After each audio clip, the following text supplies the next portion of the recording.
नमस्कार बंधुगण, आम चैनल रे आपण मानकु स्वागत करूछि। एहीपरि लोक पृथ्वी रे स्वर्ग सुख लाभ करंती एवं खुशी रुहंती। वीडियोटी आरंभ करने पूर्व आपण मानकु मोर अनुरोध, वीडियो को गोटे लाइक एवं आम चैनल को सब्सक्राइब करंतु। चलंतु जानिबा चाणक्य नीति। सनातन धर्म रे मोक्षर एक नियम बा वर्णना अछि। मोक्षर अर्थ हेउछि जन्म एवं मृत्यु चक्ररु मुक्ति पाइबा। पवित्र ग्रंथ गीता रे जगतर सृष्टिकर्ता भगवान श्रीकृष्ण तांकर प्रिय शिष्य अर्जुन को कहती, हे पार्थ, मु सेही संधानकारी को भल पाए जो माने सठिक कार्य करती, सत्य को अनुसरण करती, सेमाने पितामातांकर सेवा करती, भगवान को उपासना करती एवं सर्वदा ज्ञान आहरण करती। एहीपरि भक्त माने निश्चित भावरे मृत्यु परे मोक्ष प्राप्त करती।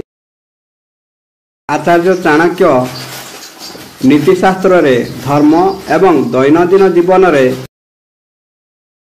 नीति नियम विषय रे कहिसंती। आचार्य चाणक्यक अनुजाई धर्मर पथ अनुसरण करुथिबा व्यक्ति स्वर्ग सुख सहित समान पृथ्वी रे सुख प्राप्त करंती। एहीपरि लोकमानंक ठारे अनेक विशेष गुण देखिबाकू मिले। आसंतु एहा विषय रे सब किछि जानिबा। आचार्य चाणक्य तांको नीतिशास्त्र रे 12 अध्यायर 13तम पदरे कहिसंती, जेउ व्यक्ति अन्य जने महिला को तांको माता भावरे देखंती, अन्यर संपत्ति को पत्थर भावरे देखंती एवं पृथ्वी रे उपस्थित समस्त जीवन को निज आत्मा भावरे देखंती, यही परि जने व्यक्ति पृथ्वी रे स्वर्ग सुख पाए। नारायण को कृपारु यही परि लोक माने पृथ्वीर श्रेष्ठ एवं बुद्धिमान हुअंती।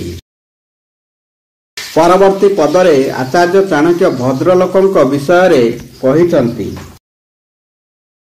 आचार्य चाणक्य अनुजाई जेउ माने मधुर कथा कुहंती, भल कार्य करंती, दान दियंती, सेमाने गुरुंक प्रति सम्मान एवं नम्रता करंती, हृदय रे गंभीर, सेमानंक आचरण रे शुद्धता एवं सर्वोपरि पिता भगवान को प्रति भक्ति थिबा व्यक्ति माने भद्रलोक अटंती। एहीपरि लोक माने भगवान कृष्णंक पाई मध्य प्रिय अटंती। बंधुगण, वीडियोटी भल लागिले वीडियो को गोटे लाइक एवं आम चैनल को सब्सक्राइब करिया को भूलिबेनी। धन्यवाद। जय श्री कृष्ण।